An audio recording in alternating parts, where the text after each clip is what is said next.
Morning, afternoon, and evening, everybody. This is Pras and late riser. Both of us are here. Zoff is on vacation, actually, in on the streets of Thailand, up to all kinds of good boy stuff. So, yeah, but things are happening in the world of FPL. We got some news, not as much news as we'd expected. There's a lot of stuff still in the air. We don't have clarity on Salah's fitness, though Egypt are out of the AFCON, which I think is pretty prominent. So you could say that, the reason to maybe hold on to a Salah is a little more, but then the draw also tells us otherwise. A lot of things are happening. Pras, how you been, man? You've been in bed with a lot of people in the last 3 or 4 days.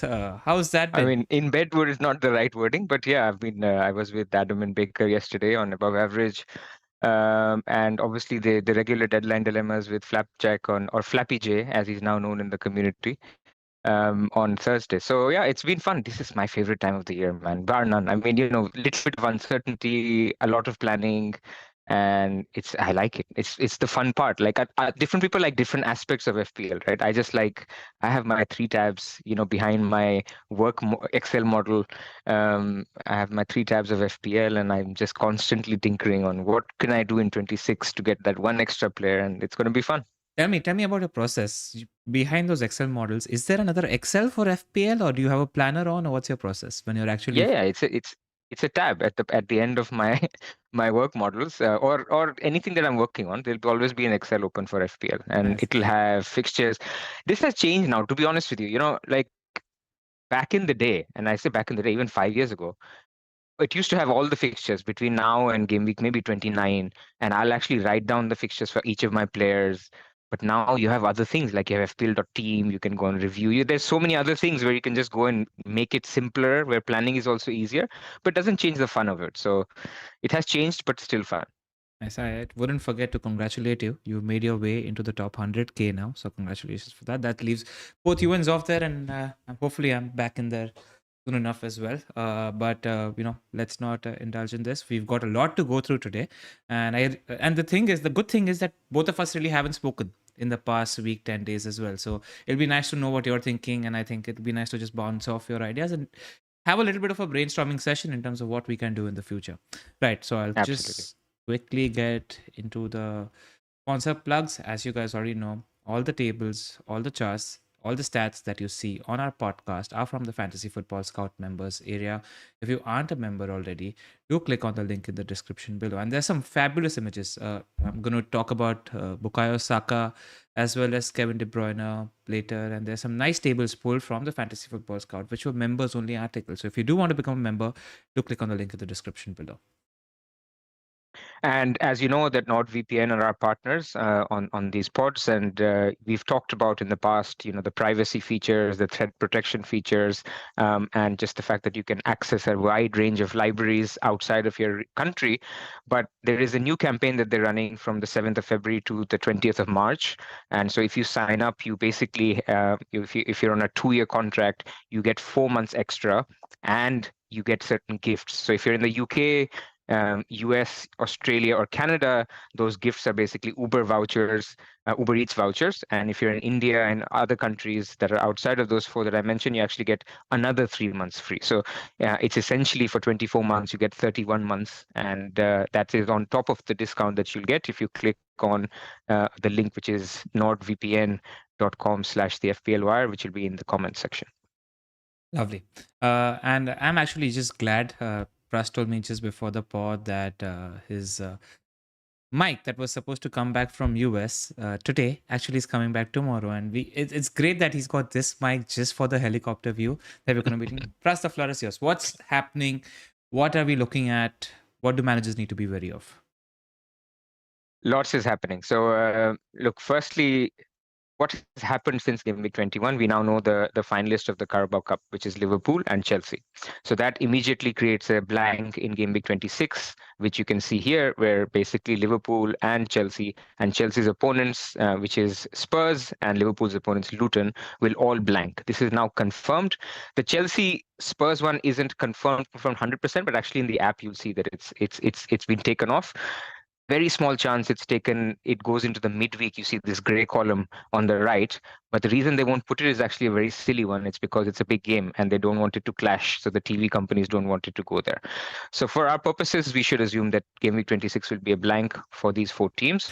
The And only Game Week 20 chance it goes into 26 is if Chelsea lose their FA Cup tie to Aston Villa. Is that right? If they win their cup tie, then it doesn't go in 26 either way, right? Correct, Yeah. correct. Yes. If that is the case, but then also, even if they do, they will not put it there. Yeah. So that's the thing. And then Game Week 25, now we know 100% that Brentford City game has been put here. So that double is confirmed. So Chelsea and Brentford at home for Man City, Liverpool at home and Man City away for Brentford in Game Week 25. Now this is where the Ben Krillins and the Planet FPLs and Tala Nadims come into this, where basically according to them, and we'll see this in Mikkel Tokvam's fixture as well, planner, that there's a very, very high chance that the Liverpool double will also fall here. The Liverpool double, because the Luton game, which was supposed to happen in 26, they will have to bring it forward because Liverpool are in every competition, Carabao Cup, FA Cup, Europa League, which actually has more midweeks than even Champions League.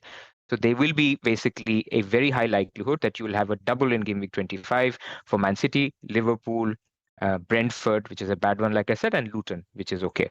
So this is the picture as we know. Before this, not much is happening. So it's about building towards what happens in 25, 26.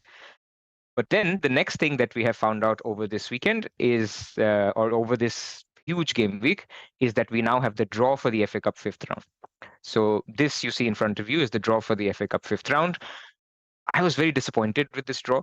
And it's disappointing because there is no chaos. Like chaos is only in the sense that good teams will make it to the quarterfinal, but that's not chaos. Chaos is like how the Chelsea Villa game has gone to a replay. We don't know now which of these players should we keep or not. So chaos would have been Liverpool playing a Chelsea, someone like that, or Man City playing a Liverpool, so that you have no idea which of these teams will actually double or blank. So it just keeps things interesting, and that was a little bit of a disappointing thing. So basically, the outcome is Newcastle have an easy-ish game, Blackburn or Wrexham. So I don't want to offend the fans of below Premier League teams, but look, Newcastle will be favourites. Chelsea or Villa, whichever wins, are home to Leeds or Plymouth. So Plymouth Argyle. So that looks like a fixture that team will win. Bournemouth Leicester, maybe a trickier one, but the problem is Bournemouth in their actual game week 29 are supposed to play Wolves or Brighton. So the fact that for the Wolves and Brighton game to happen in game week 29, both Bournemouth have to lose to Leicester and Wolves have to lose to Brighton. So again, from a probability perspective, looks like that could be a blank as well. Then Liverpool at home to Watford or Southampton. This is obviously before Liverpool beat Norwich, so they have gone through. So Liverpool, Watford, Southampton, you back Liverpool. You'd back Nottingham Forest against Bristol, which is the replay. Then they play Manchester United. Very sad to say, but this is the game that is a little bit up in the air that could go either way because there are no replays. So there is no Old Trafford second leg or a replay to come. And then Luton, Man City, you'd expect Man City. So this is why people have a very good idea of what will actually happen in game week 29. So this is from Ben Krillin. And we've taken a screenshot from there from his tweet. And this basically gives you what the probabilities are of game week 29, which is that Man City Brighton is near sure shot a blank because either Brighton will beat Wolves or Man City will beat Luton. Liverpool is near sure shot a blank. And then you come down in probability. So Newcastle very likely, Wolves and Bournemouth I just talked about that. For it not to be a blank, Wolves have to beat Brighton. Wolves have to lose to Brighton and Bournemouth have to lose to Leicester. Unlikely. And then the Man United, Sheffield United, and the Forest Luton games, you have to look at it in conjunction because one of them will happen. So one of them will happen. Either if Man United beat Forest, then they will blank and Luton Nottingham Forest will happen. Or if Nottingham Forest beat Man United, then this very tasty Man United Sheffield United game will happen. And similarly, the West Ham and Aston Villa versus the Arsenal and Chelsea game, they also happen one or the other. And so it really depends on the replay. So between Chelsea and Aston Villa, which of these make it? And then it'll come down to essentially either the West Ham Aston Villa game happening or the Arsenal Chelsea game happening. Yeah, I mean, what this immediately tells me when you're looking at players that are highly owned in FPL, let's take down a few of the things that are going to happen. Arsenal are likely going to not have a blank until game week 29. And as you would have it, they blank in game week 29 only if Aston Villa lose to Chelsea in the FA Cup round replay. Correct. So at home. So Arsenal are one of the steady eddies that you can hold throughout. I was thinking about losing Saka, and I'm still thinking about losing Saka. But my good friend Jassy said Saka owns us. We don't own Saka because now he's one of those players that are steady right until game week 29. Spurs are players that come on our radar because Spurs don't have a double in 25. They have a blank in game week 26 because likely blank in game week 26, and then they have a confirmed fixture in game week 29. So what I see is, people are going for expensive assets from the likes of Liverpool. I see a lot of Liverpool midfielder to Son in the likes of game week 26 because Spurs are confirmed. So, if you are heavy on assets from Spurs and Liverpool and Chelsea, all three of who are likely going to blank in game week 26, there is a point at an outlet where you can shift these players from these teams to Spurs players if you don't own them, and then either Arsenal players or Aston Villa and West Ham players. And these are just pointers to note, and I want to bring that right at the top in terms of things we can do.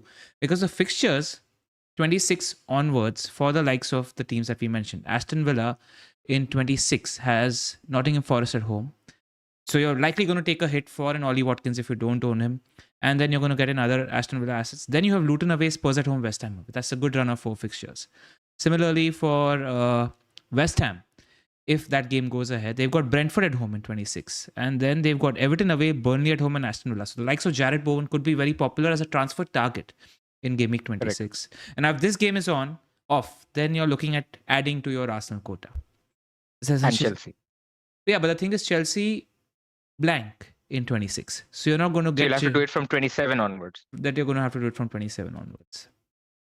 Now, and so it's also important to say that the replay happens after Game Week 23.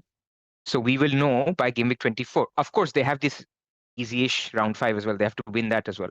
But I think if you know that whichever one of Chelsea or Villa have won, and there is, you know where you're going with this basically from 26 and beyond. Yep. Let's talk chips, Pras. What are the potential routes that people have? When can you actually afford to wildcard? How much do we know right now? So see, the thing is with this draw for the 5th round, this is why this is very important. We now know one thing, that there's going to be a lot of blanks in Game Week 29. People are predicting even 5 or 6 blanks. So it could be 6. Worst case, but six would be probably the predicted outcome, could be down to 5.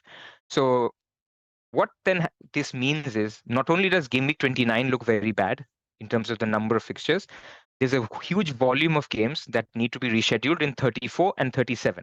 Why those weeks? Those are just free midweeks. And typically, as people who've played the game know, this is when games are rescheduled.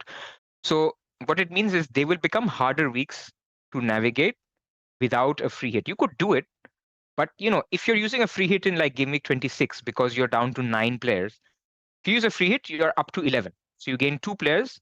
Of course, you're also fixing the other 9, but you're gaining 2 players plus a little better score. If you use it in 34, 37, you are getting 22 instead of 15 or 16. You're adding 6 more players with the right doublers. So there is upside to basically now say, if the volume of doubles is so high in 34 and 37, then I'm going to try to navigate 25 and 26 without a free hit chip. That was the first thinking. That initially I was thinking free hit 25 could make sense. You could get Salah, De Bruyne, Haaland, Trent. But then you think there could be more upside in 34, 37. Similarly, people are thinking free hit 26. You guys, Danny and Baker, were making a great point that you could just get out of your Spurs players, Chelsea players, get them back for 29 potentially. But again, it's just that's my first takeaway, that the free hit chip itself, I feel like you can maybe try to navigate 25, 26 and use it later for 29 or 34 or 37. Is that aligned with what you were thinking in free hit terms? I just wanted to add, the thing is, we're brainstorming here. There is no ideal strategy here. What I believe in doing is we'll be an effective podcast if we just give away all the points and factors to consider so that people can then make their own chip strategy. But the one thing that's important from what I've read Ben tweet about, as well as Planet FPL James mentioned, is that the teams that double in Game Week 34 and 37, especially after the draw that we've seen in the FA Cup, could look very different. So that's why you want to either free hit in 34 or 37, because it's not like last season where we had the Brightons, etc., have doubles throughout. So you could not hold a base of teams that are doubling throughout. Here, the teams that double in either week could look different. So that's one thing where there could be value to use holding the free hit chip for later. And I just see value when teams like Spurs, and it's almost a guarantee that either Aston Villa, West Ham, or Arsenal players, these are players that are going to be available for us to buy in Game Week 26, knowing that they could potentially play in Game Week 29. You just take a -8, -12, set your team up from 27 to 29 before you likely wildcard in 30. Yeah. So wildcard now. So now we pair free hit with wildcard, because wildcard for me is also like when you dead end towards a wildcard, you can avoid a free hit in a certain week. So the one you're talking about is you can basically wildcard in 31. So you dead end your team towards 29. You can get players from Nottingham Forest if they have a game, or Fulham if they have a game. Just basically chuck them in because you're going to lose them after you wildcard. So I think one popular strategy will be wildcard 31. And then you free hit in either 34 or bench boost in 34, and you free hit in the other week or bench boost in the other week. So basically wildcard 31, free hit 34, bench boost 37, or you switch the free hit or bench boost. The other one, which I think I've been spending a little bit of time on, and it will be better for my team if, let's say, Chelsea win and not Villa, but that's too detailed. That's for my team only. But the other strategy that you could look at is basically you free hit in 29. And by free hitting in 29, people will say it's a low upside week. Why are you free hitting with 4 fixtures? Actually, the benefit of it is I don't then need to fixate in game week 27 about game week 29. I will then get all the good players back. I'll focus on getting, the Suns, the Poros, or the good players, not only from Spurs who play in 29, but beyond that, maybe from Arsenal if I've lost players, even though they blank. The benefit, I would then wildcard in game week 35. So I would dead end to game week 34, have a good team in 34, basically get the doublers. Again, the 34 doublers are actually bad teams that will double. So you get the 34 doublers and you wildcard out of it, and then you bench boost in 37. That gives you a smaller window between your wildcard and your bench boost. And that basically solves your free hit problem of 29. So these are the two that I'm really looking at. In both, triple captain 25 is a strategy as well, but that's up for debate. I mean, if Haaland is not completely 90 minutes fit, if Salah is not back, if De Bruyne is still getting 60, 70 minutes, do you want to use your triple captain in 25 or not? We should talk about that after as well. Yeah. Just while we are on that note of 34 and 37, just fleeting thoughts as well. Factors to consider again. 37 is always some sort of a dodgy week. And why is that? Because the league could be decided, relegation could be decided. You get squad players that you haven't heard of get games as well. So there's one thing that always, makes me precautious is if you are wildcarding in, let's say, 30, 31, aiming to bench boost in 37. Because I'm like, am I getting the right players? What if the title's decided? What if all of that is decided? That's something, and then getting 15 players, etc. as well. I also feel it's almost easier to get out of a bench boost into 11 players rather than doing the opposite. Just some factors to consider. But again, this is something that we'll get information for post 30, 31 when we're wildcarding, and then we'll see what to do. Correct. Absolutely. Which is why you could bench boost and get that out of the way in 34 and then wildcard in 35 and use your free hit in 29. That's I was actually thinking you could even use the bench boost then. But look, I also think in 37, people say that things change. And yes, there is rotation. But what is the alternative? The alternative is people will show a team in game week 25 where they have Garnacho playing a single game week or Areola having a single game week. Good fix, I mean, decent fixtures. I won't say great fixtures. So that is the alternative, right? But single fixture is not that ideal either because you never know. One single game variance is much higher. In a double game week, your player plays one, gets 30 minutes in the other. You're just basically rolling the dice basically 1.3 times or 1.5 times. It's not too bad. And I think sometimes we overplay how things will change, how much things will change. But you're right. That is something that people need to think about as a con for 37. Yeah. And just other things that people need to keep in mind, right? It's almost certain based on how your team looks that your strategy will sort of have like one or maybe even two compromise weeks where you have maybe 2-3 players lesser compared to the field, etc. See out the compromise week. See and figure out which is the week you want to compromise on. Like, for example, you're looking at free hitting in 29. I'm looking at compromising in 29 because, again, let's just look at the probable fixtures, right? I'm like, the games are difficult to call. Arsenal, Chelsea, anyway, if it goes through, isn't an easy fixture to call. Whatever players you have, right? You have two good defenses playing against each other. Burnley versus Brentford, you want Ivan Toney, and that's about it. That's why Ivan Toney probably becomes an obvious buy around game week 25 when the double is there. Fulham Spurs, you get your Spurs players. West Ham, even West Ham Villa, not an easy fixture to call. So the fixtures that you're looking at, they're not easy to call. So you're building a free hit to get in 11 players, but is even you sitting there free hitting, you'll be confident about fielding more players than the field, but you'll not be confident about those players hitting compared to the field because they're just difficult fixtures to call, just factors to consider again. So if I agree, I think Man United getting that game would help, but I agree without that it would be difficult. Yeah, exactly. So just again, points to consider. That's where I am. And one thing I think we need to be very open about when it comes to chip strategies, we were talking about this pre-pod where Spurs lost a certain FA Cup, and then there was a huge pile of FPL players / content creators wildcarding immediately, I think before 26, 27, because the path roadway sort of became clear for them to optimize. So I think if we have, and so before game week 27 is the FA Cup 5th round.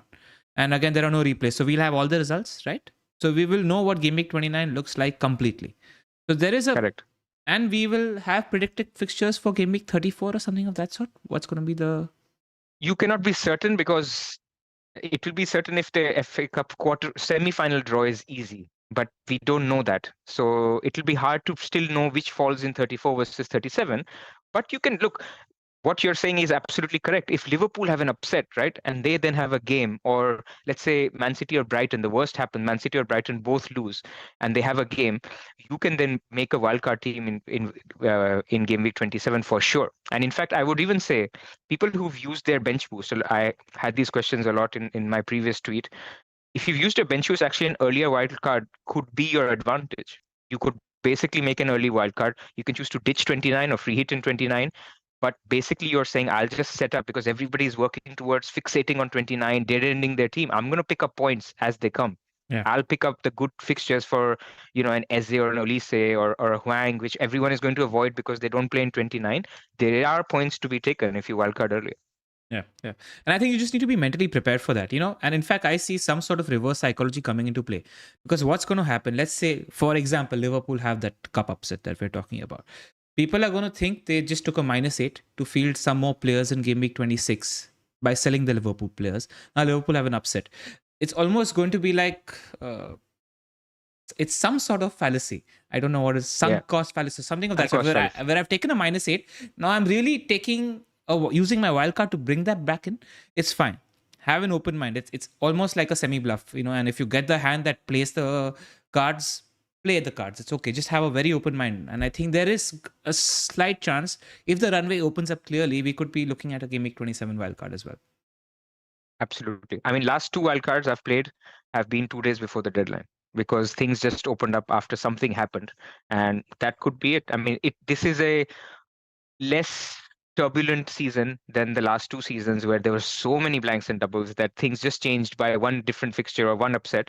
Here, it's less likely, but absolutely stay open. And I think, speaking for me personally, I'm not committing to any chip strategy until Game Week 24, when there is more clarity on the Chelsea Villa game. There's more clarity on the fitness of certain players, and then that will sort of also shape when you use certain things. So just stay open is the key at the moment.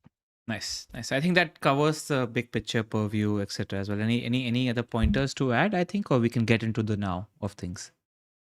Just looking at the chat, Andy Martin agrees with you on 26 as a pivot. So that's nice. There's a question of if Chelsea versus Spurs goes into Game Week 25, that is less likely because Chelsea and Spurs are both not in Europe. And so there is less pressure to put their game in the, But I also get the other argument where people will say, look, why is Liverpool playing the midweek before their Carabao Cup final and Chelsea don't get the rescheduled fixture 3 days before? But TV companies win, unfortunately, more than the players or the teams or the managers. Right. And it could still happen. So it's good to, in fact, point that out and note, because we need to prep for any sort of scenario that might happen right now. Correct. Cool. Let's get into the swing of the now of things. But before we get into that, it's because it's in the last 3 or 4 podcasts, we always forget to do the like, subscribe bug or the talk about the Discord, and we do it right at the end. So it's a good chance to just do it a little early right now. If you guys have appreciated the content we've been doing, we also did.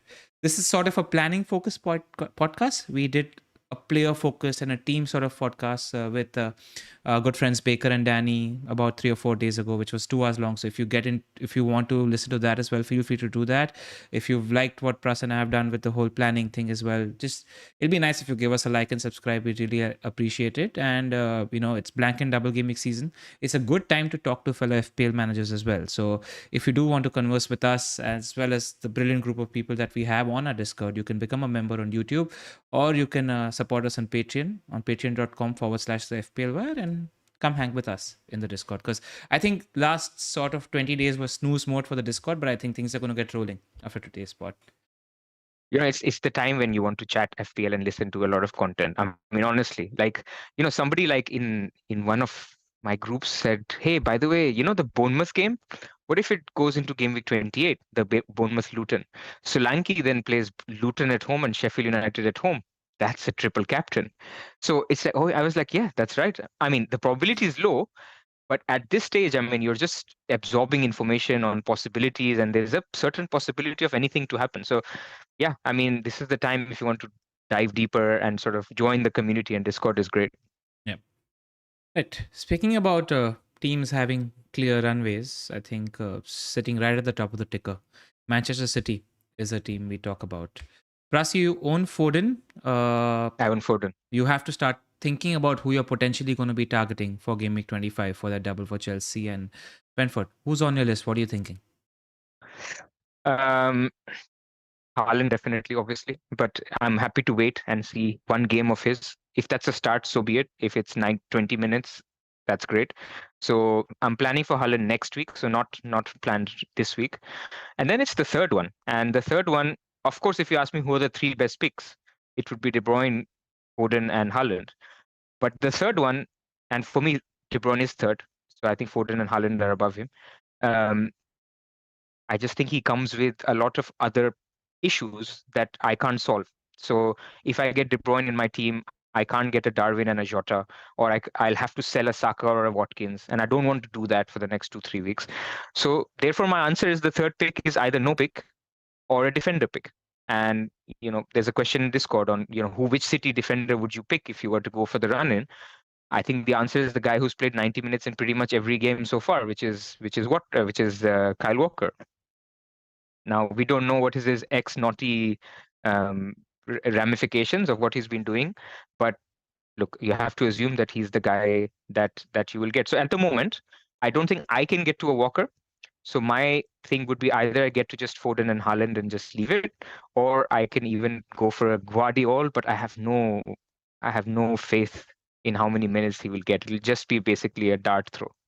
Yeah, I mentioned on the pod with Danny and Baker that if you're going for a third defender, for a City defender rather, not named Kyle Walker, I think it's best to leave that move just before Game Week 25 because John Stones is getting fit, which I think leaves their entire defender pool fit.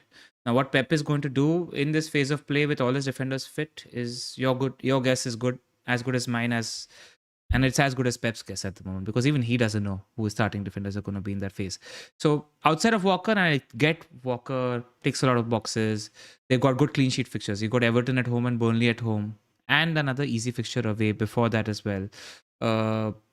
Just ticks a lot of boxes. Clear runway. Don't think his minutes are going to get reduced as well. So that makes sense. But De Bruyne is the one. I think Haaland is somebody who's all on our radars. All of us are absolutely going to have a backup plan for Haaland plays. I'll ask you a question, Pras. What if Pep tomorrow says Haaland will play his first minutes tomorrow? He won't say start. I won't get him. He won't say start. And that's what he will say. That's what he will say. He just commits that Haaland's going to play his first minutes tomorrow. What do you reckon you're going to do? I will still swerve because unless I get some shirt, it has been a much bigger injury than they led us to believe in the beginning. So for him to just completely start out of the blue, I would say that's a low likelihood. So therefore, what I would say is watch him in a game. What if there's a recurrence? What if he plays 20-30 minutes? I would be more worried as an Alvarez owner, and I think neither of us own, if he says something like that, because then he could start. Do I captain Alvarez or not? What are his minutes? So, but as a non-Alvarez, well, he doesn't impact anyone else. I'd just sit and watch. But I would make sure I have either two free transfers to get him next week, or enough money in the bank to get him with one free transfer next week. I'm open to it. If Pep says Haaland is going to play some minutes, I think 30 minutes might be enough for a goal or two, and just get it in place so that you can figure out the other moves later. Is a thought that I have. Just wanted to bring out this really interesting table from The Athletic. These are Manchester City's players' contributions to shots, chances created, and build-up play this season. Now, I really wanted to point out Julian Alvarez because we mentioned on the pod multiple times that he's a good FPL asset, but he's just a better team player. And this chart that you see here absolutely highlights that. Now, look at the top center 3 boxes and compare that of Erling Haaland's to Julian Alvarez's. Alvarez just likes doing all the work around the center of the boxes where he likes to help the team, which is exactly the inverse of Erling Haaland as an asset, which is why I've always felt, I've said it also when I'm watching Manchester City play, Alvarez is just doing so much good work for the team.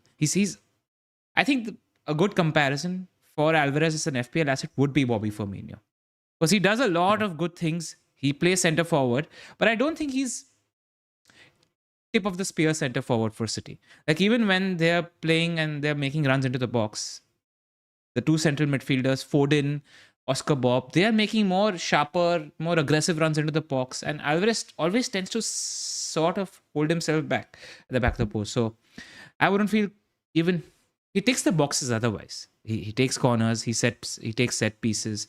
If Haaland isn't going to Penalties. be on the pitch, he's going to take penalties as well. But set pieces sort of reduce now with more the time KDB spends on the pitch. Penalties reduce now the more the time Haaland spends on the pitch. So, Alvarez owners have a captaincy decision to make based on how confident Pep is. And that's why I'm personally, let's dive into the captaincy conversation this week as well. Because I am looking at Phil Foden quite clearly as my captaincy option, because I just feel that he's not as much under threat by De Bruyne and Haaland when it comes to minutes. Like the worst case scenarios, he's pushed on the right wing. And even then, I mentioned to Baker and Danny, that I like having captains against Burnley. The ceiling is really, really high. There's a chance of a final 6-0, 7-0, especially again when a team like City comes to play. And you see his numbers when it comes to shots as well as chances created. Foden and Alvarez are essentially the same player. And you should take note that this Phil Foden data is throughout the season. In the last month and a half, 2 months, he's moved central. So if I was a betting man, I'd say that his numbers have actually improved in the last month and a half, 2 months. So that's where I am with Phil Foden. One interesting name that popped out here is Rodri. Now, there are certain players that want to play the value game. I just think there are too many good picks in City for us to consider a player like Rodri. But he's somebody who takes he's involved in 2 shots. He takes those 2 shots from outside the box and he creates a chance. It's 5.5 million. If you want to prioritize other players and picks, you consider a Rodri because he's a glue guy, got the minutes. But I just think there are way better picks with City is where I am. Agreed. And he's a midfielder. He takes a valuable midfield slot is also the problem. Because, look, Palmer is not going anywhere. People have Foden. Some may keep Saka. So it's already your slots are limited. Then you have to make space for a De Bruyne or a Salah or a Son at some point.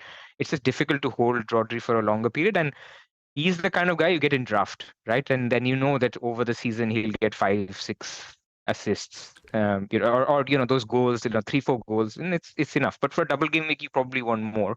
Otherwise, you just go for a good pick from another team that has a single game. Fair. But you sold me Foden, man. I mean, I wasn't. I mean, he's my vice captain and will come to my team. But I was always afraid of if De Bruyne comes in, what are the chances that he plays on the right? Because there's also thinking then if it's a high possession game, then you don't need control on the right. So Bernardo Silva doesn't need to play on the right.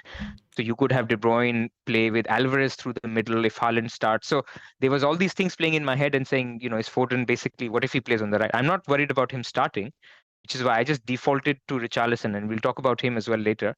But yeah, Foden is great as well. I'll have to think about it a bit more. The thing is that the right wing position in possession is occupied by Walker. So even when Foden is playing on the right, it's not like there were phases when he was shafted fully to the left wing. It's not like he's going to play fully on the wing. He's likely going to play in the half spaces, whether that's right or left, is what you're thinking. And I'm saying this is, see, it's Manchester City and Pep. You can't be 100% sure. But I think the upside's worth it for a roll of the dice, is what I'm saying. Yeah. If you own both Alvarez and Foden, the advantage that Alvarez has is potentially 60-70 minutes of penalties as well. Would you captain Alvarez or Foden? Comes down to what Pep says tomorrow. But let's say if we think Haaland is not starting, I would still be tempted with Alvarez. I mean, I slightly think the penalties and the set pieces edge it for me. Yeah. But so I'm not saying Alvarez is Haaland. It's not even comparable. Yeah. But I'm saying Alvarez is in isolation a good pick as somebody who will play in an attacking role, not a striker, in an attacking role for a City team on penalties. That's basically how I think about it. All the boxes get ticked by Alvarez if you're picking between the two for captaincy. But I just think Foden's the better. I think he's more inclined to play slightly more minutes based on intuition, based on him being one of the best players so far. And based on the sub we've seen. as well in the FA Cup game as well. 65th minute, it was Alvarez that made way for De Bruyne. And it's a game in which the game wasn't decided, so that tells us more than it doesn't, also, in my opinion. Yeah. Yeah. And Tell me about De Bruyne, man. I mean, it's divided the community so much. Like, there's a million people who've bought De Bruyne. People like Danny, and I'm not that extreme on Danny's side, but I am there in terms of, I just think for 10.6 million, not on penalties. Sometimes if the game is cruising and you're 2-0, 3-0 up, he's not going to. It's not the same Newcastle game where they're 2-1 behind or 3, whatever that game was. Will be games where he spends 20, 30 minutes, maybe more, in a double pivot or in a controlling role. In itself, he's not going to play 90 minutes, or we cannot assume that immediately he's going to play 90 minutes. What's the appeal with De Bruyne? so with De Bruyne, right? Let's not talk about the class of the player. We all know that. There are two or three Of course, factors. FPL appeal. Yeah, there are two or three factors. I did think about him being slightly older now, coming off the back of the injury. So I do think that Pep is going to ask him to cover less ground, run less. And that could be in either two positions. He tells De Bruyne, play ahead next to the striker and don't run around, because we've got the likes of Bernardo Silva and Rodri and now Nuno Gomez, who actually showed a good relationship with De Bruyne playing at the back. So you play ahead, close to goal. In the two cameos that he's had so far, he's played striker in the game against Spurs, and in the game against Newcastle, he was a free role where he sometimes played sort of quarterback, sometimes came up front. Now, I think based on what we've seen, there's a good chance De Bruyne could just be getting the free role towards the end of the season. Creating, because City have a good pool of midfielders to sit deep. Until you see a De Bruyne start alongside Haaland, there's no way to know that this is what Pep is planning for the final phase of the season. We just haven't seen that. But there is a chance that De Bruyne could just play ahead. And if De Bruyne is playing ahead, you remember all the big games, big game Kev. It became popular because all the big games, Pep shafted De Bruyne ahead in the game. But there are no big games. This is my point. What we have used as 2-game sample is Newcastle and Spurs, where they were not winning. Yeah, and it could be true and it couldn't be true. That's the thing. Yeah. So, like, while the case is it couldn't be true, there is also the case that it could be true. And if it isn't true, it isn't even that big a deal, because De Bruyne is still playing certain minutes against Burnley at home, Everton at home, Brentford away. And then you have, let's say, worst case scenario, 110 minutes in a double game week to fall into the end of. That's the appeal, where your floor isn't too bad, because what's the worst case scenario against Burnley? 35 minutes against Burnley at home. Then I think you're going to get a start in either Everton or Brentford, and then you're going to get 110 minutes worst case scenario in the double game week. This is what you're looking at. And the upside is he could play more minutes, he could play further up the field. And people are looking for differentials. And the main factor, I think, in all of this is Mo Salah. Because Mo Salah isn't going to Egypt now. Egypt is out of the AFCON, which I think is a pretty big development, because it is. I was talking to Danny about this earlier, and he was like, but he thinks Salah's injury is that significant that he's likely not going to feature before 25 or just come around that time. Let's say he's a fast healer, he's a fit guy. If Salah recovers quickly, and if you own 5 other players from City and Liverpool, including Trent, it's almost difficult to own both Salah and De Bruyne because of their price. Yeah. That's the thing. So that's the con with De Bruyne. And you don't necessarily need to even own a Mo Salah, because if Erling Haaland is well and fit, you're very happy to triple captain him in Game Week 25 if you're choosing the triple captaincy chip. Liverpool are likely going to blank in 26. They play City in Game Week 28, and they're likely going to blank in 29. So there is a world where we don't really need Mo Salah until our 31st wildcard anyway. So I'm like, am I just so scared of Mo Salah coming and becoming fit that I'm denying myself? And let's say if Kev gets 1 goal, 1 assist against Burnley, everybody else is going to be more inclined to get a De Bruyne more and more. So the less and less differential he becomes also in the positive case scenario, where it becomes even 0.2, 0.3 more expensive. One of the biggest FPL philosophies that I have from 6-7 years ago is, if you're going to get a player, get him at the start of the run because you are increasing the probability of catching the haul for that player if you're so convinced about that player. And Burnley home is just the best game in the league. So that's the attraction. That's the Kevin De Bruyne sale. And I'm not convinced yet. I'm not convinced yet, but this is where we are. So let me ask you one thing. By the way, agree with everything. You've made a really great pitch for De Bruyne, and I think a lot of people who've bought, the millions of people who've bought De Bruyne are rooting for that logic. So I completely get it. Then there's the other side of it. So one is De Bruyne, the FPL pick, just the merits of it. So my point is, if he was 8.5, we are not having this discussion. We're all buying De Bruyne. My second point is he's 10.6 or 10.3 for people who went early. So my question is, if you have De Bruyne, talk me through your game. So there's no Salah. You have De Bruyne. Talk me through your game week 25 team. What are you sacrificing? Is it Saka? Is it Watkins? It's Saka. It's Saka. It's Saka and Salah. Yeah. So let's assume that, for example, in my plan, I don't have Salah or De Bruyne.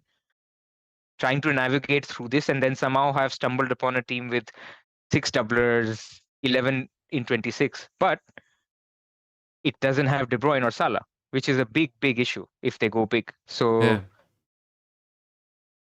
yeah, I mean, look, Saka is another conversation to be had. Like, is he worth the sacrifice? We've got some nice tables here.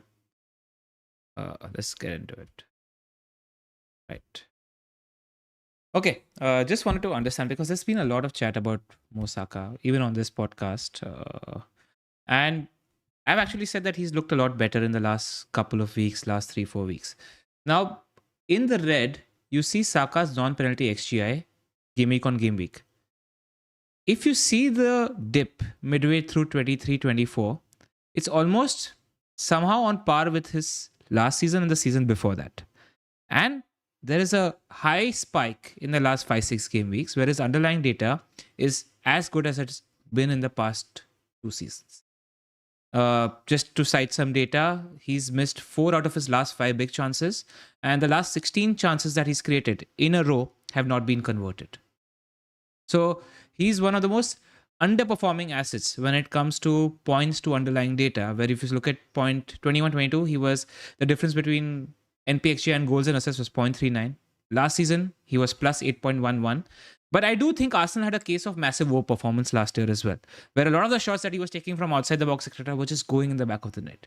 There is this little tiredness, fatigue associated. In the first 15 game weeks, where not many people were questioning his performance, he was on par with his XG. But in the last 5 game weeks, it's minus 3.2. So there has been a bit of negative variance with Saka as well. Now, I saw in the last game where he was, because Gabriel Jesus is fit. Is he fit? I think a couple of people are not sure.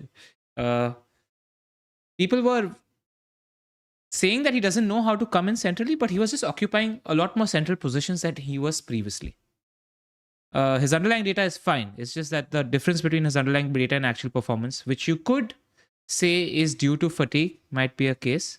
But then these are his numbers compared to other midfielders over the last 6 matches. He's sitting 4th for penalty box touches, 2nd for shots, 2nd for shots in the box, 3rd for big chances, 4th for non-penalty XGI. This is great.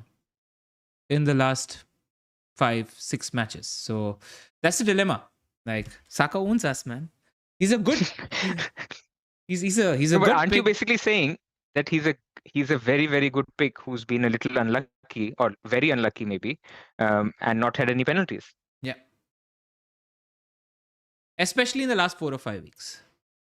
Like, if you see FF Scout did a nice members article. This is from that article as well, where they actually showed the images of the 5 big chances, 4 or 5 big chances that we missed. It's almost like Salah position, edge of the box, left footer, and sometimes the goal was open and he wasn't able to convert them.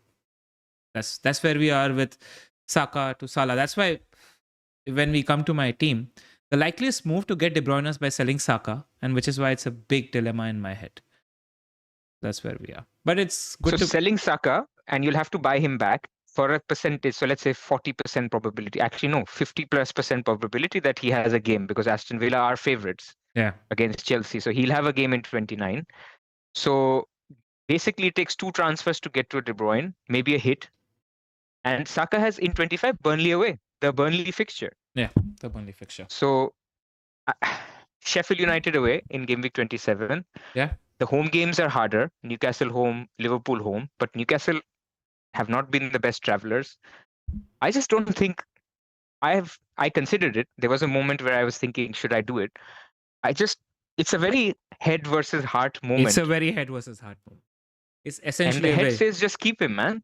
yeah. So there's a little bit of psychology at play, all. Let me be brutally honest, right? Uh, Last week, Diego Jota, I spoken to you and Zoff about it. He was my first instinct to go. The moment the Trent injury news came out, I switched, and I'm like, I'm not going to get Jota, and I didn't like him getting that many points.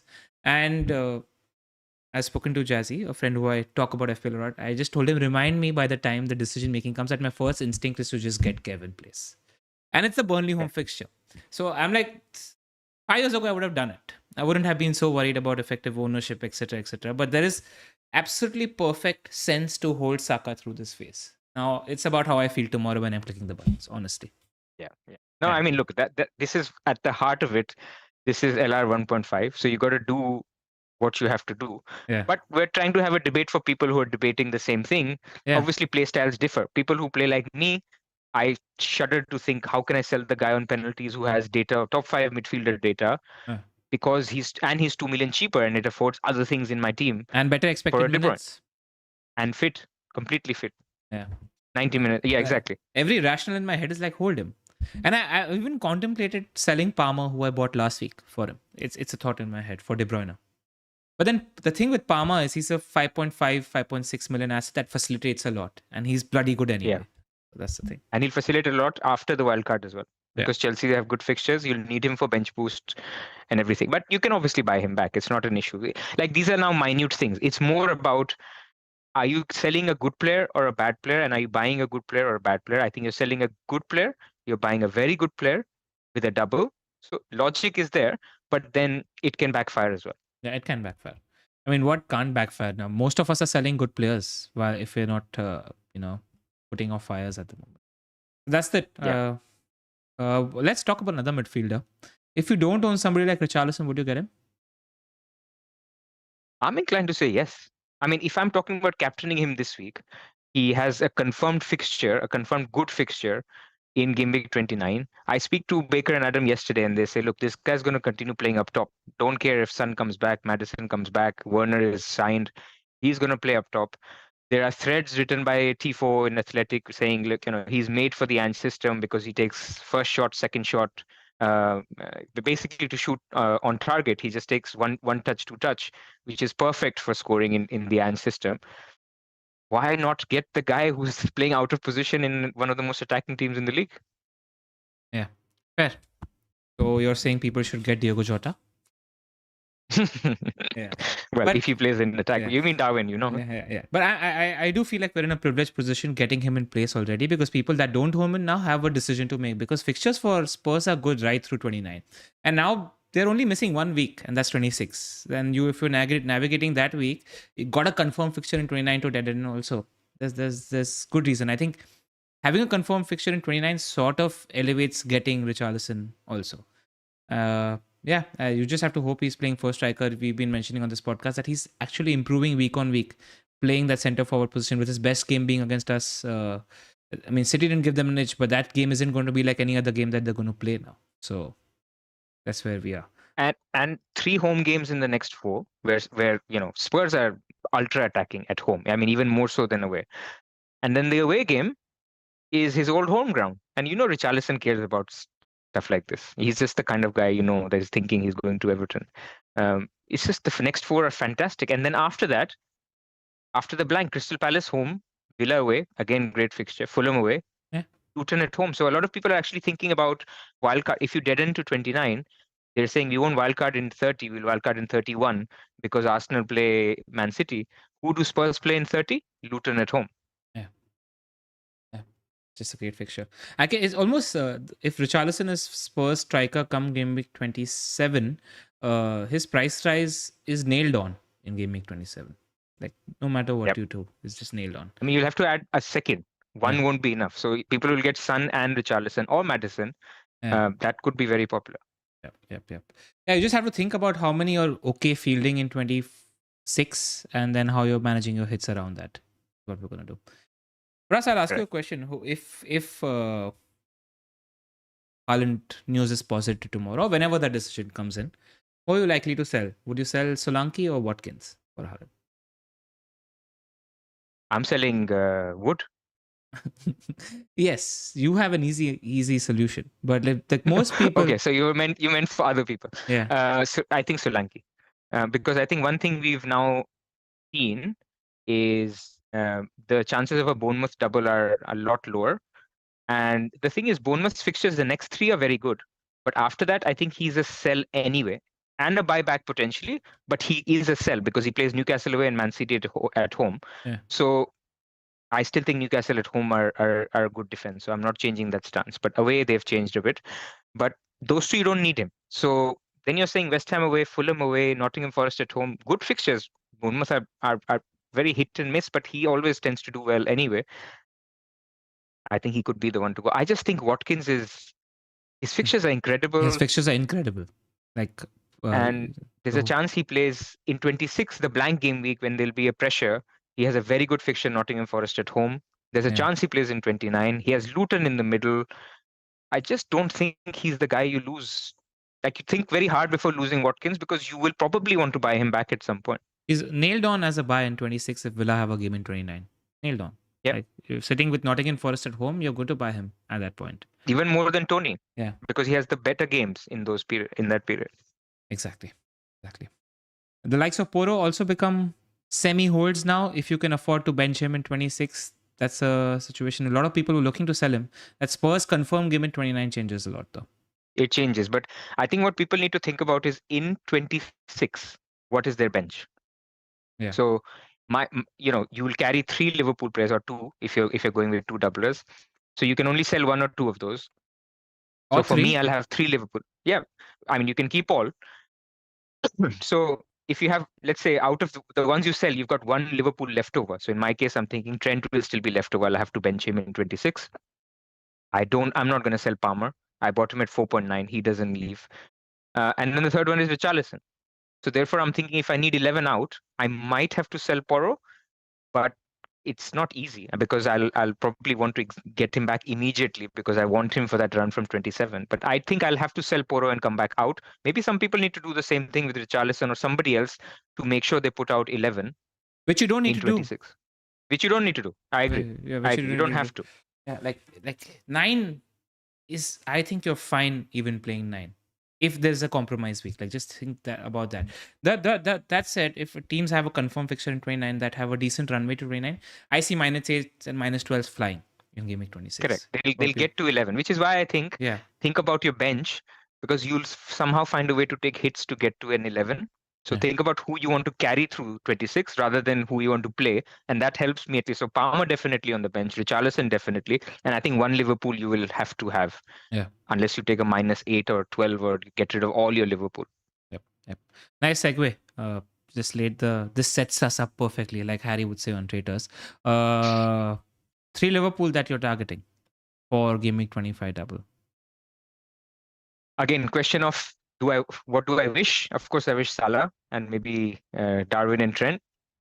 But what I will have is probably Jota, Darwin, and Trent because just affordability and gets me everything that I want.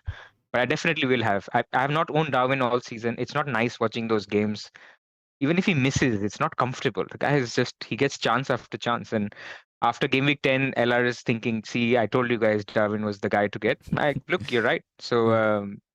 his minutes have been assured. To me, he looks even better off the left.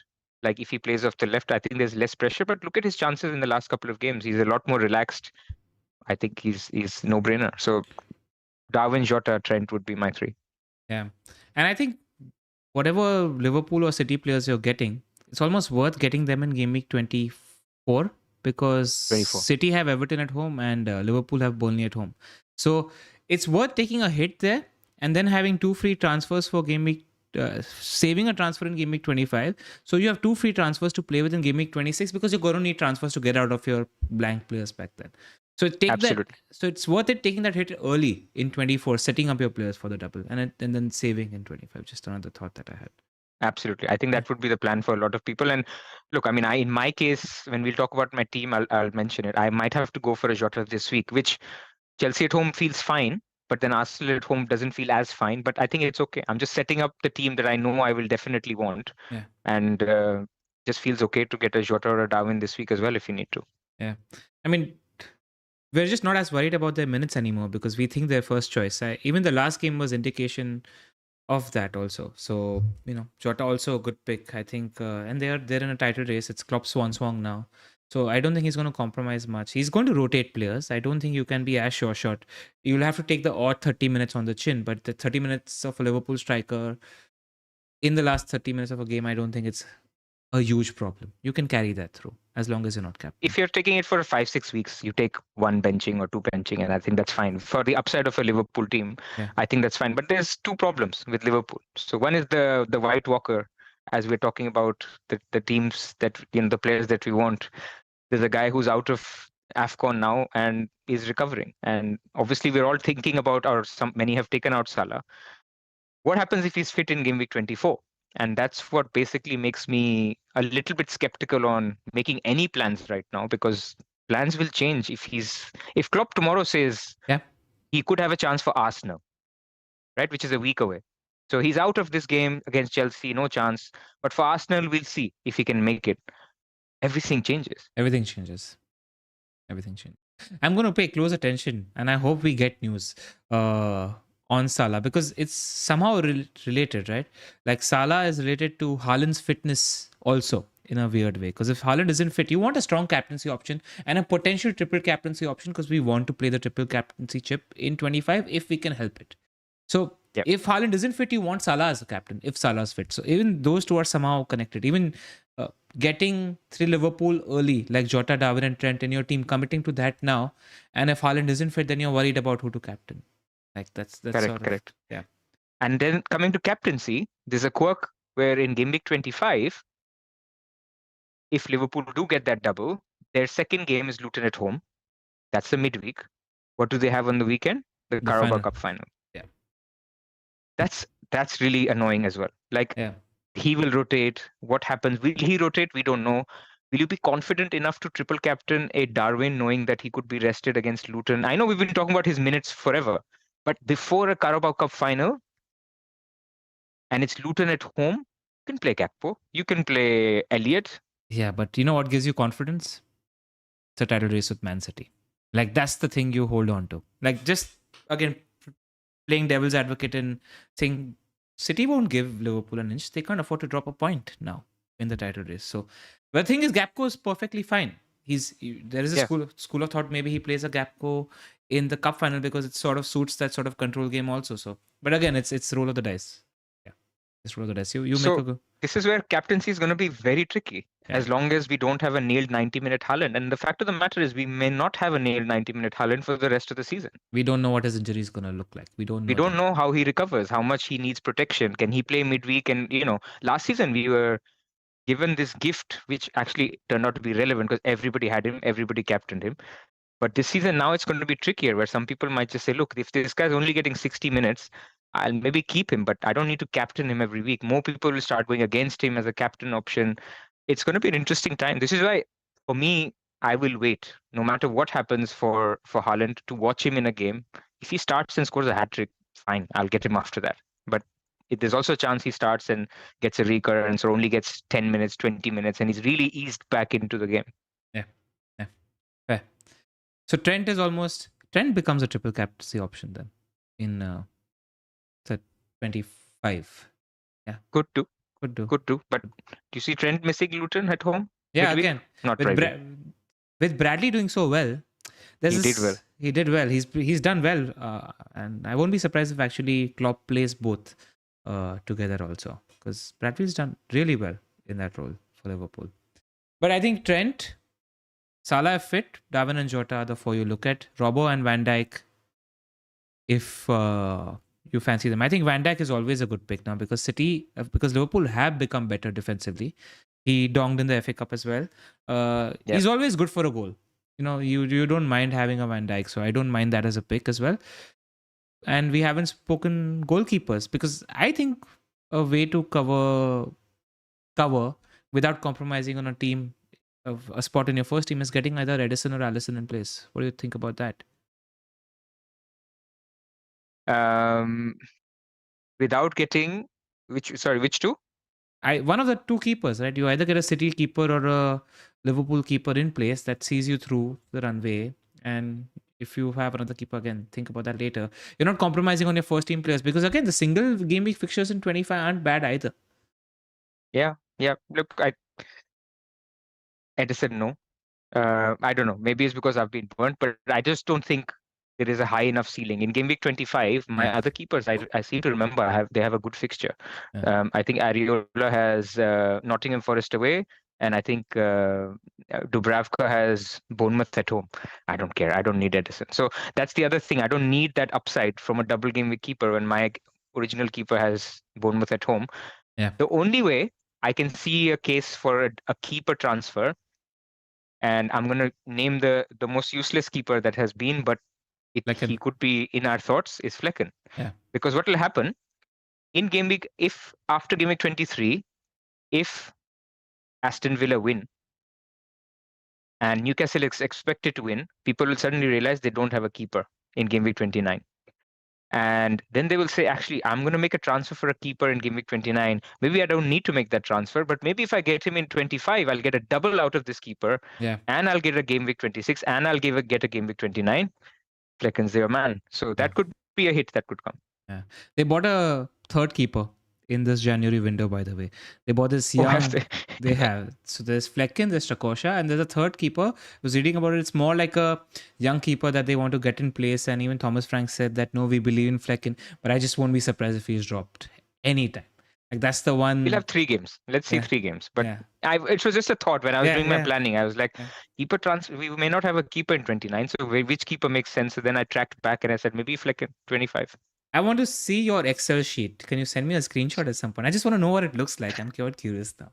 I have sent many times. I do some stuff I sent you. Now I've even used with the wire colors. Don't you remember the red? Yeah, I remember that. Yeah, but I want to see what Pras's planner looks like. That's the thing I'm most interested in. Now it's not that detailed. Now I can admit I use review to plan basically that, because it gives you your future game weeks a lot easier. So you don't need to enter fixture for every single player.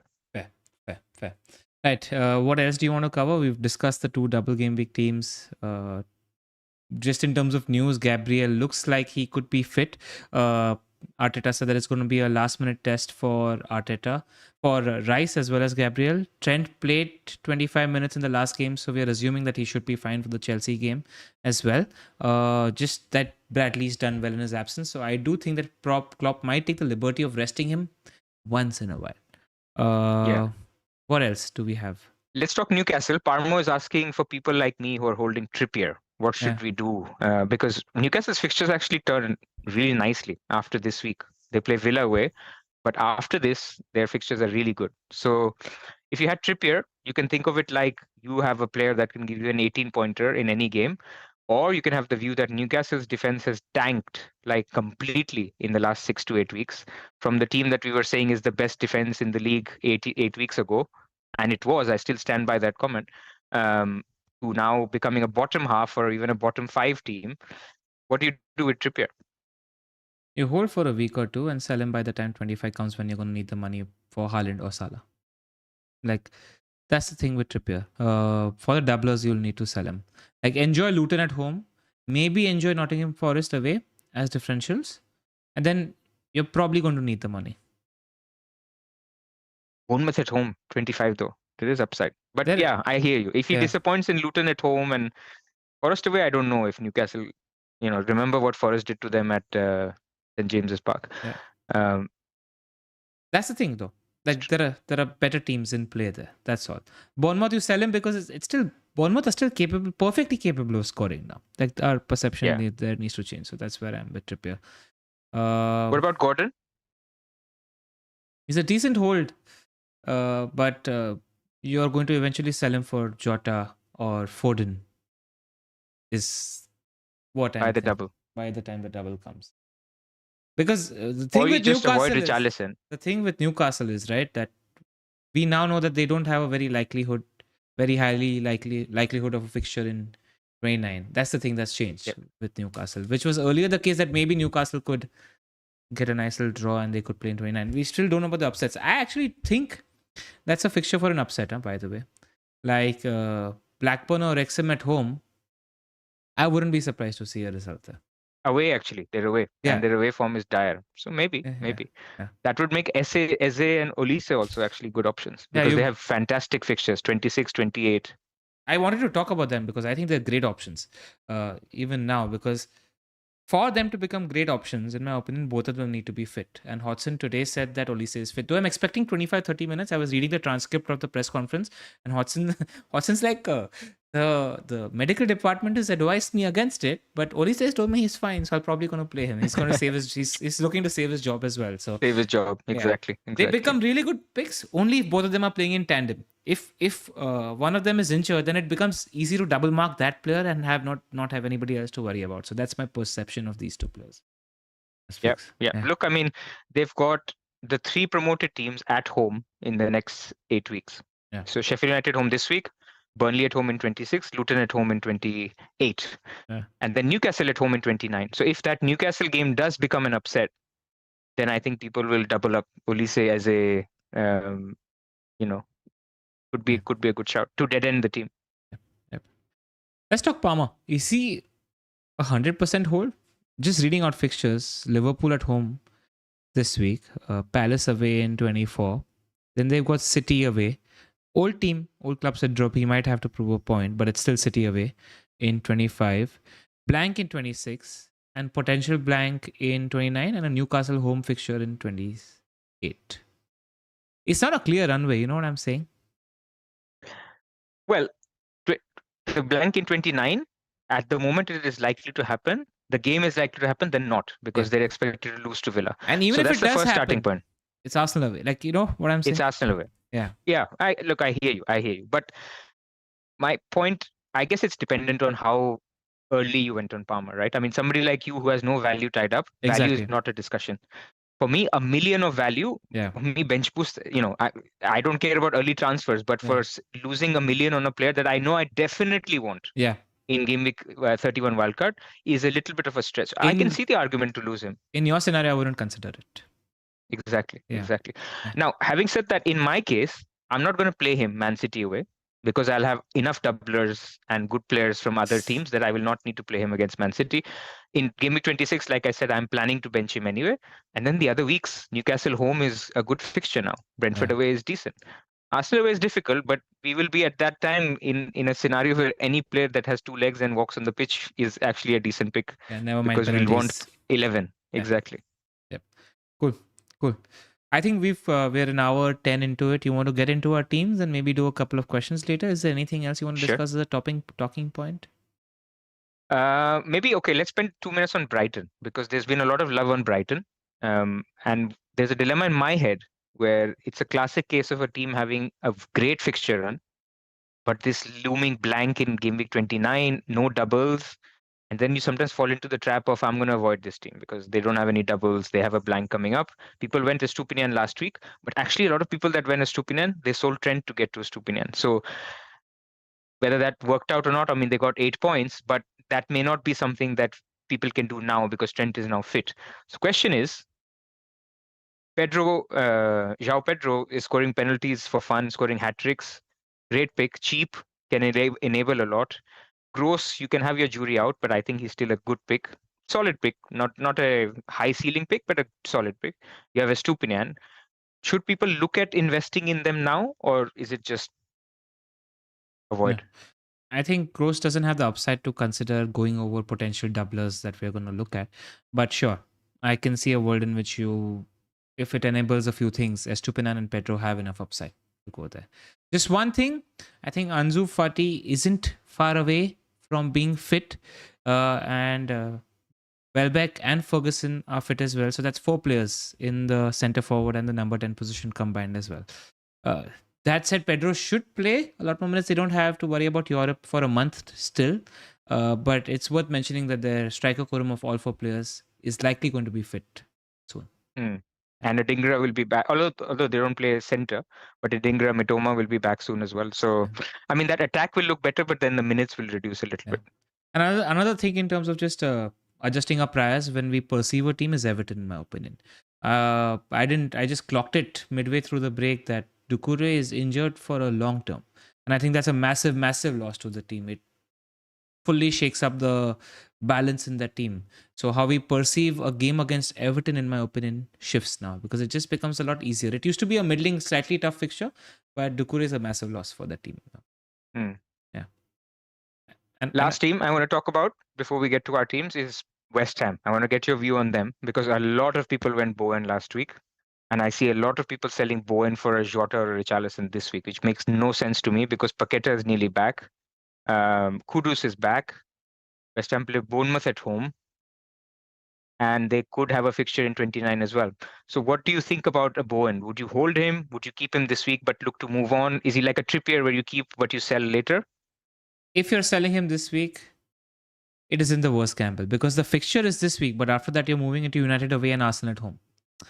Aren't exactly easy fixtures. So if you want to capitalize on a Richarlison having a great fixture this week, it makes sense. Jota, maybe not, but Jota is just the streakiest player on earth, right? He's on a very hot run of finishing at the moment. And it's visible when you're watching him also. Like, there was a chance in the FA Cup where there was a scramble in the corner and Jota just got the ball and shot. And you feel like he's just aggressively putting everything in the back of the net. So it's fine, in my opinion. Because you're also gaining a fixture in 25 and you want to jump early on that ship. It's fine. Yeah, fair Yeah. enough. I mean, I think if Villa lose It isn't the the replay, first place I would look at to make my moves. If you don't have anything else to do, and sometimes you just have to make some luxury gut infused moves, then it's fine. fair. Yeah. But look, I mean, West Ham is a team Yeah. that if Villa lose, they have Clear. Brentford, Burnley, and Villa at home after game week 26. So when you were talking about after 25, people will take a big hit to get a Bowen. team that plays in 26, plays in 29. Bowen is your guy. Yeah. Kudus is your guy. Yeah. A lot of Bowen Kudus buys if 29 they have a fixture because 3 juicy home games in that period. Yeah. And Calvin Phillips, in that team. Even Ward-Prowse could potentially become a pick if Calvin playing means Ward-Prowse plays further up the field. Because now we know that Ward-Prowse is on pens as well. So, Yep. one other Perfect. team I think we've covered. Yeah. I want to talk about. I've always been wanting to buy this guy, but there just isn't Chris an. Wood. No. I'm talking Oh, about okay. Alfie Doughty. He clocked an assist in the cup game as well. He is playing winger in that Luton team. Literally playing aggressive winger, creates a lot of set pieces. One of those guys where an assist is almost like a 5 point, 6 point assist because he's good on bonus as well. I just wish they had a clearer run. But if you're looking for a defender transfer and want to punt on somebody that has a clear run, except for 26, he plays every game and has a double in 25. Just look at Doughty. I like him. And he could have a game in 29 as well. Yeah. So actually decent because if Forest obviously lose to Man United, Yeah. then he could have a game in 29 as well. I think he's very decent. I wish I could get to him or have a team structure that would allow me to go there. Honestly, I could still do it because when I was talking about I need to sell Poro for someone and I can't get to a Walker, it could be a Guardiola. Yeah. I will have to, if I get out of value and people basically get priced out of players, I'm actually thinking of Pinnock or Doughty as just a defender that Again, can play. good entry point in 24. Sheffield United at home. Yeah. Yeah. Such good entry points in 24. It's almost fine taking -4, -8 to set up your team for 24, 25 that you can move out of that with 2 free transfers in 26. It's the first wildcard window that could actually even make sense. People Yeah. are talking about early wildcard to attack. Yeah. This is not the week. Next week is not the week. Game week 24 after the FA Cup replays. Game week 24 wildcard isn't the worst idea. Does it set you up for the future? Maybe less. But if you wanted to be an early wildcarder, then that's your window. Yep. Right. Let's move to our teams. These are some numbers for strikers and Ollie Watkins. We've spoken enough about them. Just fixtures and the XGC and the minutes per goal conceded rank for Ollie Watkins' opponents in the next 6-7 games. If you look at minutes per XGC, they're all in the bottom half of the table. So opposition. Nice. Yeah, that's just good for Watkins. Only one thing that I noticed from his underlying data, again from a Scout members article, you're going to get this good stuff. Pras and I both have the same school of thought where we read every Scout article. We're almost OCD about it. So 100% for 10 years. Yeah. Look at the shots are the same 2.9, 2.9, but what's fallen drastically is his big chances have fallen from 1.1 to 0.1. And this is first 14 game weeks of the season compared to the last 6 game weeks of the season. That's a drastic. Like, he doesn't get big chances anymore. Probably getting marked out of games. Him, Diaby, and Bailey playing together probably isn't working. But Potter still isn't fit, by the way. We clocked that news today. Tielemans is back fit. He played in the cup game as well. So Tielemans coming back also adds more balance to that team. Just wanted to add These this. 6 include Man City and Arsenal, though, Yeah, right? yeah. Tough fixtures also. Man City, Yeah. Arsenal, and Brentford. And it's crazy when I clocked that Brentford are top 4 for XGC this season, man. Like, Flecken's Are been they? so bad. Top 4 for XGC this season, imagine. Crazy. Flecken or Pinnock is coming in. The thing is, Flecken is the biggest difference for shots saved versus XGC conceded, right? So he's not saving the shots he's supposed to. That's Right, the thing. right. Which also suggests that he could be dropped because they actually look at that stuff. Brentford is one team that looks at this stuff. Yep. All right, so this looks like my team. Yep. Areola in goal, Saliba. Well, actually, now I've put Saliba in after Gabriel news, but I want to talk to you about that. So Yeah. remind me. So Pedro Porro, Trent, and then in midfield I've got Foden, Weisskap, Palmer, Saka, Richarlison, Salah, who I'll talk about, and then Solanke and Watkins. First bench here is Saliba, but now I've made it Gabriel, then Chris Wood and Konza. So, I mean, just a quick one on Gabriel. He was basically said that he'll have a late fitness test. I think I'll just start Gabriel. You agree, right? I mean, it's 0-90. either he plays or doesn't. Yeah. But then there's a part of me that says I have Saliba, and it's not like Gabriel has suddenly become, Haaland. It's not like he's going to score every game. I can just start Saliba for a 5% chance that Gabriel is not completely fit or whatever. No, it's not Gabriel. He's better and more effective on set pieces. And they did a lot of work in the break in Dubai on set pieces as well. So my instinct is just go with the Donga. I'm with you. Okay. If Saliba scores, don't come at me. I'm just saying. No, I won't. I never do that. But because there's also a know school what I of mean, thought right? that defenders will be more mindful of Gabriel after a brace as well. So there is that school of thought as well. I just think Gabriel is just a better set piece threat. I mean, if both were fit, this is not a question. It's just a question if Gabriel just passes his fitness test and they think but it's Forest away. They won't take it lightly. So either he'll start or not start. So I think I'll stick with this. So plan is basically if I have 2 free transfers and I can do just Salah to Jota, who's the midfielder who I think I will definitely want by 25, and just leave it, carry 2 free transfers to next week. And next week I have enough money to do Chris Wood to Haaland. And a salute to Chris Wood for all the good service he's provided. And then I need to downgrade.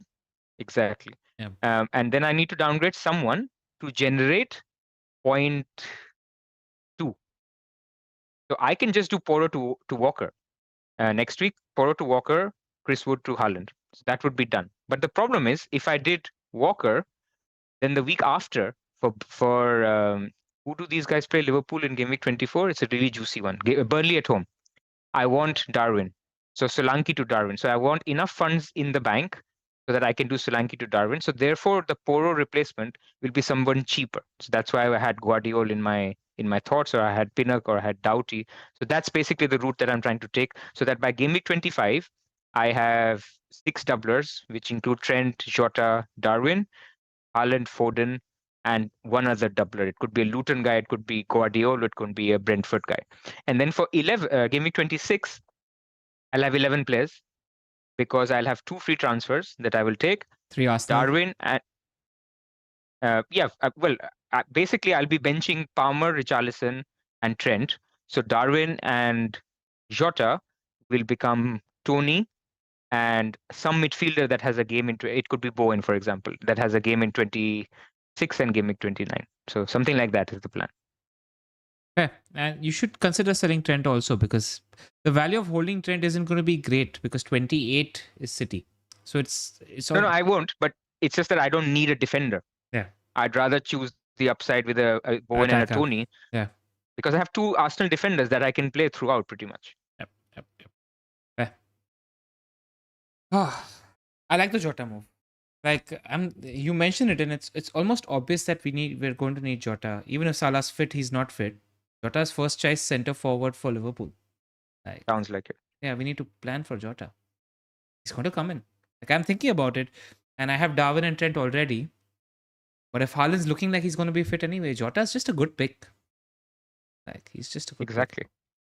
I mean, but look at this dilemma that I have. So if you go back 1 second, sorry. If I get Haaland next week for Chris Wood, who would you bench next week then? If I had Jota and Haaland instead of Salah and Wood, Who's got the weak they fixture? all have great fixtures. So I'd actually probably have to bench Jota against Arsenal away because the others have such great fixtures. So I'm actually getting Jota for a week, but in place for Game Week 24. No, you bench Saka against Liverpool at home. Do the right Oh, thing. come on. Do the right.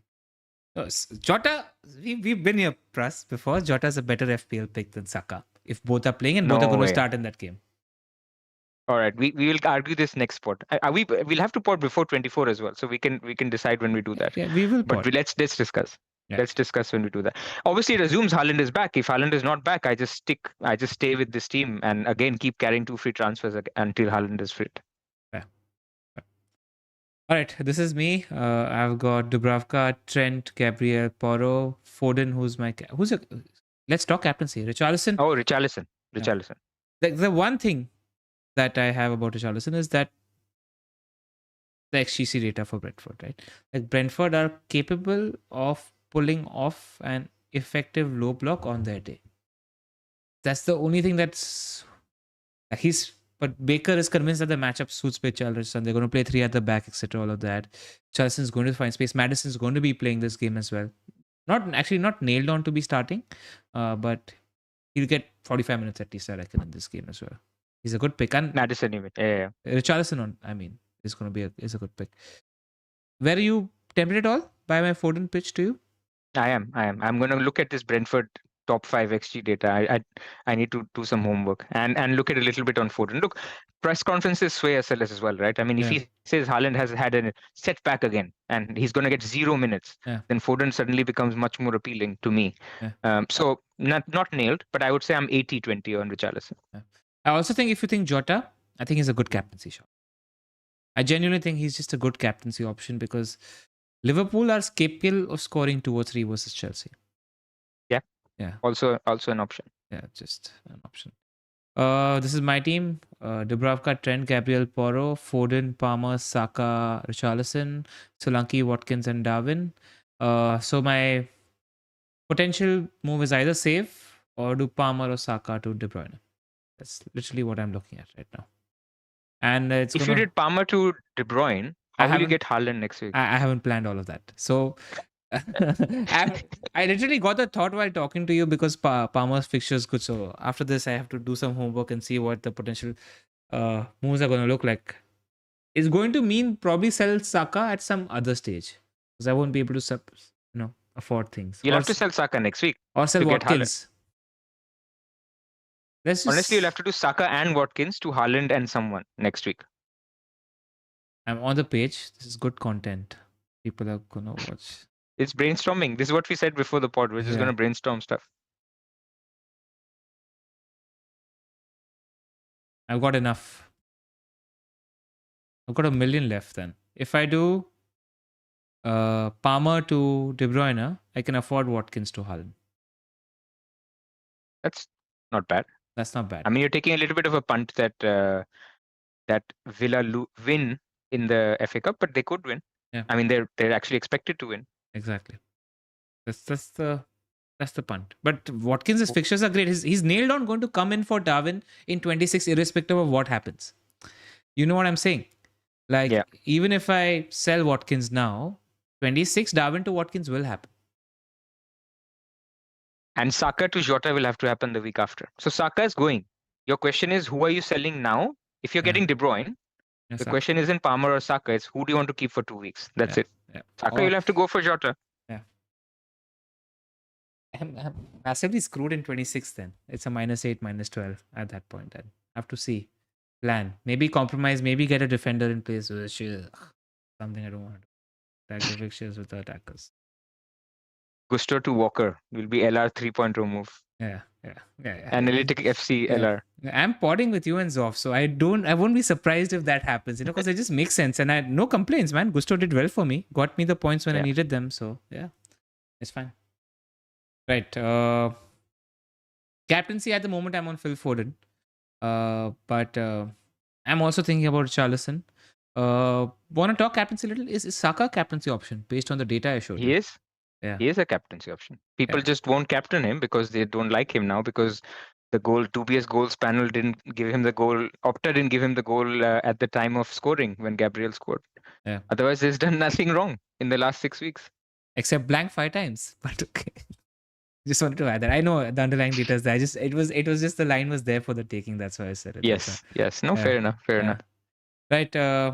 That's it. Do you want to do questions for a bit? I don't mind. Let's do it. Yeah, let's do 5 Yeah, we can do minutes. 5 minutes of questions. Yeah. Let me also check our Discord.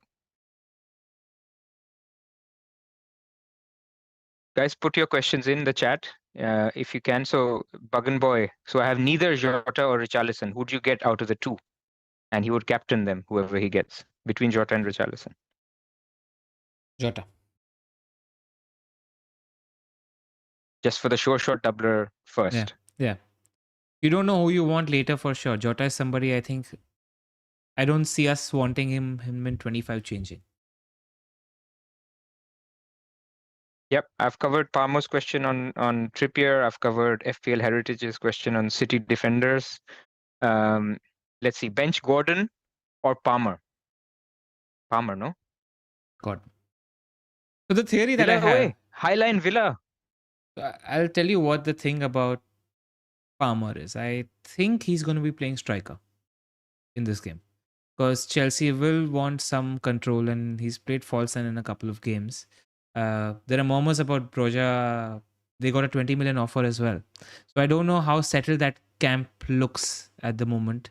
And Kuku might be fit. He's close to fitness for this game. That's why I think Palmer could play false nine and do well. And is on penalties and set pieces as well. So that theory is there for Cole Palmer. Which is why I should sell Saka I would, if at all, and not look at selling Palmer. I would, just to put it out there, I would probably play Gordon because of just, Villa, and we've maintained this throughout. Villa they play the high line very well, so we should also add that. But they do play a high line, and it should maybe suit players that are quick that play on the wing. So Gordon should be a good pick. What's our FPL views on Heritage? Very gone. Historia Films is asking us our views on Doku versus Burnley. Doku's one of those guys who can go like 30-pointer in the double, and we'll be like, why didn't we think of Doku? Yeah. But my frank thoughts are he's the City attacker I'm least convinced about from a minutes point of view until Gameweek 25, and that's why I wouldn't. Like, I'm not sure. What's up with Grealish? He's fit. He's fit, right? I think he played. I saw him in training, if I'm not mistaken. So. And look, I mean, there's one side of it which says it's easier fixtures, so no control needed. Doku is needed to, beat the low blocks, and pretty much all the games, apart from Chelsea at home, are good fixtures. So you could say that, look, they're all Doku. They could be Doku fixtures, but it's just not reliable. And the thing is, your City midfielder, what the last thing you want is in Gameweek 26, when it's a blank, other people are also not playing, that your City guy also basically doesn't show up. So it's a little riskier, but I can see people like Eno going for it.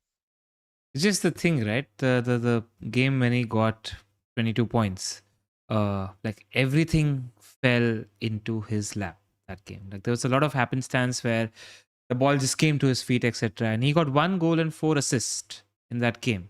You want to guess how many goals and assists he has this season? A lot more. 2 goals and 5 assists.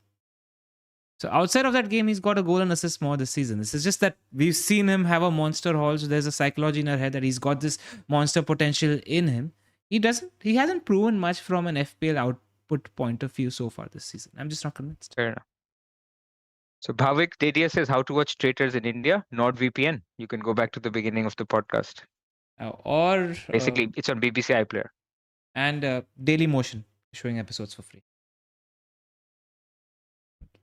In Discord, FPL Heritage is saying, would you wait to get Jota in 24 precisely to figure out if Salah has a chance? I think there's merit to waiting on Jota as well.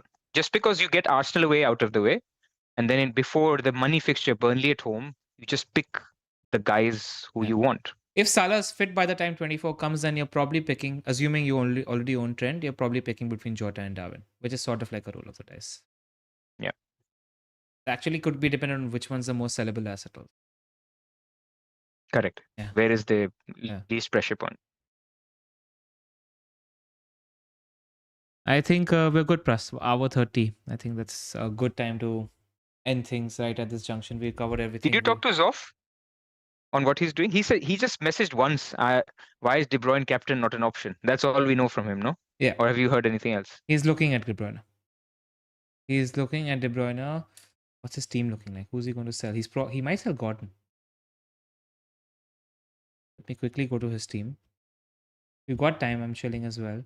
The thing is, today it's not my room. So brothers. Oh, and he's asked us to give a shout out as well, which I have to do. Let me just quickly get his team up. Pras, can you get his team up? I'll quickly. Yeah, I'm getting Zoff's team up. He said, give a shout out. He's out for a wedding. One of his closest friends. Time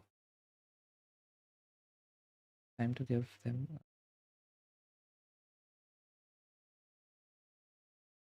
Was off. Oh, you got his team I've out? got Zoff's team. Yeah. Should I read What's it his out or are you midfield? doing the shout out? What's his midfield? Gordon, Foden, Palmer, Saka, and Salah. No, he'll do Salah to De Bruyne. Yeah, he's going to do Salah to De Bruyne. He was looking at De Bruyne, and we were having this conversation. He's like, everybody on my timeline is very anti De Bruyne, and that's when I actually did the tweet about De Bruyne, where whatever narrative you built about De Bruyne, he could start, he couldn't start. There's no way to be sure. So if you're saying that he's definitely not starting, he's definitely not playing 70 minutes, etc., it's just wrong.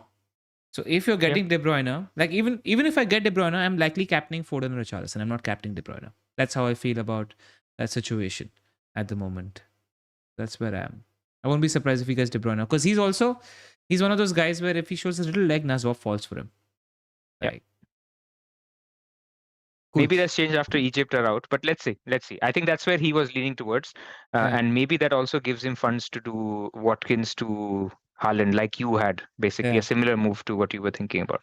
I was just going through his messages sent to me. He's in Thailand, right? One of them read, toilet paper is awful. I don't know how people do it. Yeah, but a shout out to Asmita and Skanda. Hope you guys had a good marriage. I saw Zof's Instagram stories, which were quite nice. It's looking very nice in those Indian attire as well. He's become ripped. He's become more fit now. So congratulations to the new couple, and we wish you all a lifetime of happiness ahead. Welcome to this side. Awesome. Yeah, and on that note, we will take your leave. Make sure you like and subscribe, and we know a lot of content creators watch us, so if you're watching us, feel free to share our podcast on Twitter. We'd really be grateful as well for the same. Thank you guys. Absolutely. Take care. Thank you very much, everyone. Yeah, we should be back by end of this week, ahead of the next week. Let's see if we can plan it. I don't know what the schedule is, but hopefully we will be. We will be back. We'll be back. Yeah, for sure. We'll pod. Good luck, everyone. Take care. And